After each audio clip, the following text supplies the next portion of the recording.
İşte Gazze şehri, tam burası. 365 kilometre karelik bir alan. 41 kilometre uzunluğu. 9'da şeritin yönetimini aldı. Mısır Gazze bölgesindeki hakimiyetini güçlendirdi. Siyonist oluşum 1967'de içinde Sina, Batı Şeria ve Golan'ın bulunduğu bölgeyi işgal etti. Bu 1987'de Siyonist işgal. 2006 yılında yapılan ilk Filistin seçimlerinde Hamas büyük bir zafer kazandı. Bu zafer otoritenin ana partisi El Fetih ile Hamas arasında çatışmaya yol açtı. İnna enzernakum azaben qariben yevme yenzurul mer'u ma qaddemet yadahu ve yekulul kafiru ya leyteni kuntu turaben. Masum çocuklar mahşer günü Allah hesabım sorar bana boyamışlar şu Filistin'i. Bizler ve insaf sahibi bütün insanlar seslerini yükseltebildikleri her platformda seslerini yükseltiyorlar. Onların vahşetlerini dile getiriyorlar. Caniliklerini insanlara haykırıyorlar. Ama maalesef ve de maalesef onları orada durduracak bir güç yok.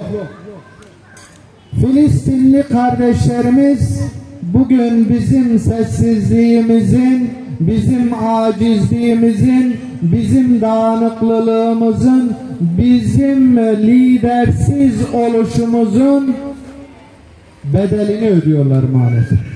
Bugün kendisini ortaya atacak bir İslam ülkesi olmadığı için, bugün kendisini süper güçlerin karşısına bir set olarak çekecek bir güç, bir kuvvet olmadığı için Siyonist çete 10 aydır 10 aylık bebekten tutun daha ana karnındaki bebeğe 70 yaşındaki piri faniden tutun gencecik kadına kadar, çocuğa kadar hiçbir kural tanımadan insanların üzerine tonlarca bomba yağdırmaktan geri durmuyor. Bizler ellerimizi açıp dua ediyoruz. Her platformda sesimizi yükseltmeye çalışıyoruz. Ama maalesef güç sahipleri sessizliğini bozmuyor. Ortaya bir fiil, bir hareket koymuyorlar. Kıymetli kardeşlerim, iki şey söyleyeceğim.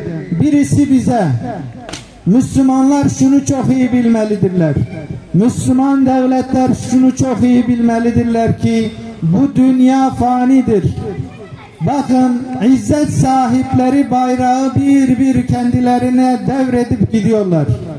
İsmail Haniye devraldığı bayrağı bugün Yahya Sinvar'a teslim etti. Ondan önceki onlarca yiğit kahraman aynı şekilde bayrağı devralmış ve kendinden sonrakine de devretmişti.